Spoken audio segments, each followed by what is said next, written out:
Right now, you're playing a game that you don't even want to play. And you're competing for something that you don't even want against people that you don't even know for resources that you've been told are running out. And the worst part, you are never asked if you want to even play in this game. And most people don't even know that they're even playing at all. But today I want to share with you something completely different. I want to show you the different arena, and it happens to change the moment that you step into the right one. There are two arenas that every person on this earth is operating from. And the arenas right now that you're in has more to do with success and failure than it has to do with hard work or how long you work or how much education you have. So let me show you both of them. The first arena is the arena of needs. And you are operating here, you're guaranteed for constant criticism, constant competition, constant judgment, constant justification, and constant political positioning. And this arena is never fun. Here's why it works this way. You operate from your needs because you believe that everything that you have or everything that exists, there's only a limited amount. Whether that's money, whether that's opportunity, whether that's success. And in order for you to get more, that means someone else has to get less. So you compete. And because you are competing, you have to justify why you deserve it over someone else. Because you have to justify, you live under these constant weights of other people's judgment. And that's what happens when the foundational framework most people operate their entire life is intense competition for scarce resources. And it keeps you under the struggle bus year after year, wondering why nothing's building. See, Proverbs 23:7 says, "As a man thinketh, so is he." And if you're thinking in scarcity, you live in scarcity. Not because resources aren't there, but because your mind is locked into an arena that you just can't see them. Now, here's the arena that no one tells you about. The arena of desires. And the difference between the two is very staggering. See, the arena of needs is small. It's a small arena, and billions of people are in there competing. But the arena of desires is infinite. There's unlimited resources. There's unlimited room, unlimited potential for everyone. And with only a fraction of people who ever choose to even enter into it. That's why Jim Rohn says there's plenty of room at the top. It's the bottom that's crowded. I noticed this because when Michael Jordan was at the peak of his playing career, he had no competition. When Kobe was at the peak of his career, he had no competition. When Tiger Woods was at the peak in the PGA, nobody was competing against him. They were all competing for second place and below. When you shift your mind from needs to desires, you stop competing. You stop justifying. You stop looking at every person as a threat and start seeing them as potential partners. You stop asking, how do I get what I need before someone else gets it? And start asking, how do I desire to build, to become, to create? And here's something that you need to understand about the word desire. The Latin root for the word desire is de situs. De means from, and situs means heavenly body. So that translates to wait, what the heavenly body will bring. Well, who is this heavenly body? Our Father. That's why Psalms 37:4 says, delight yourself in the Lord, and he will give you the desires of your heart. Most people read that and give the definition that God has given you what you want. But if you read it again and do word studies, it's important for you to do word studies, especially when you're reading the Bible. He gives you what to desire. And that comes when you align with him. See, when your desires are rooted in the Father, you stop chasing what the world told you you need to have or need to chase, and start building what you were actually created and called to build. When you leave the arena of needs and you enter into the arena of desires, 4 things actually happen automatically. 1, you trade your can'ts for cans.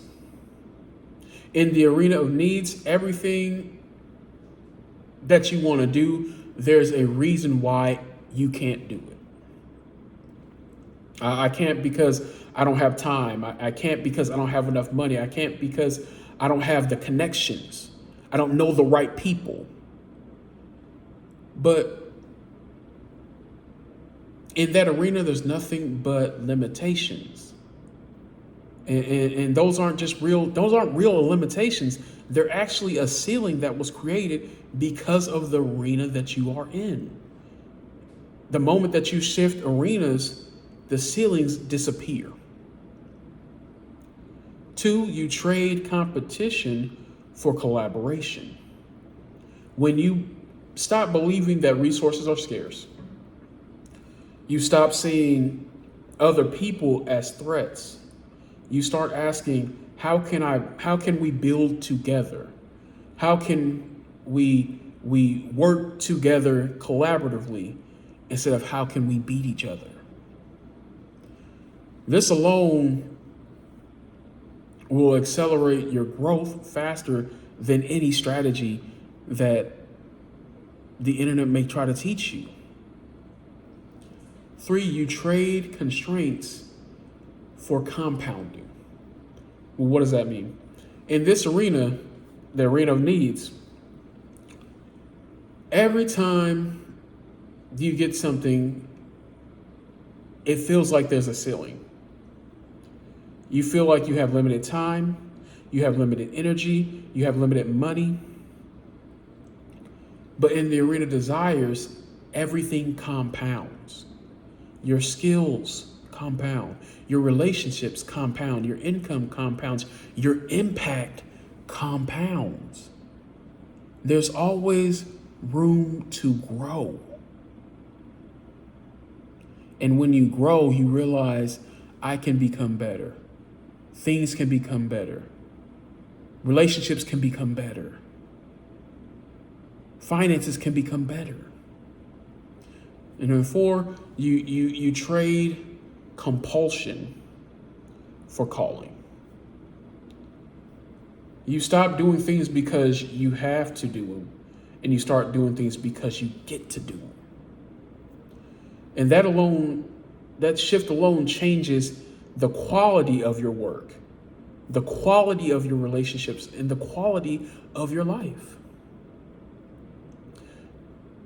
Here's what really activates it all. And it all starts with belief. In the arena of desires, there are no external constraints. There's only an internal catalyst. And that catalyst is your belief. Belief is the ability to achieve the desires that you have. Belief that the desires itself is righteous and it's worth pursuing. Belief that you are not in competition with anyone, only in development of yourself. And belief is not passive. It's a clear-cut decision.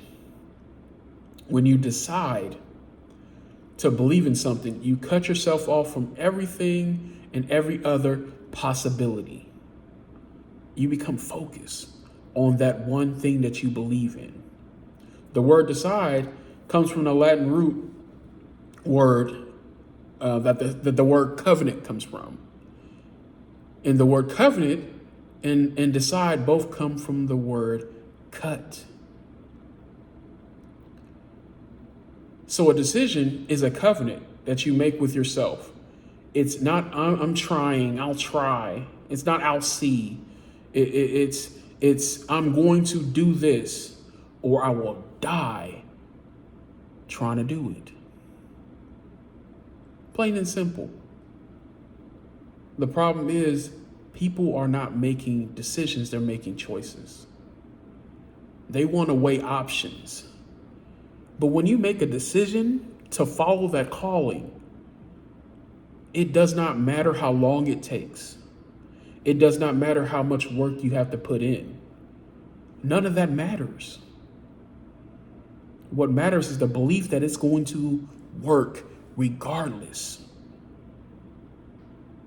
Regardless of what people say, regardless of the judgment, regardless of how they see you, it's going to work. That's the level of belief that moves people out of the arena of needs into the arena of desires for good. Romans 12:2 says, "Be ye transformed by the renewing of your mind." And that transformation doesn't start with a strategy or a business plan. It starts with the arena of your mind operating every single day in a single belief.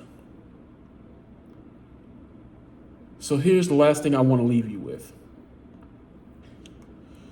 People who are stuck in the arena of needs need to justify everything. They need to justify why they want more, to justify why they are working harder, to justify why they deserve success.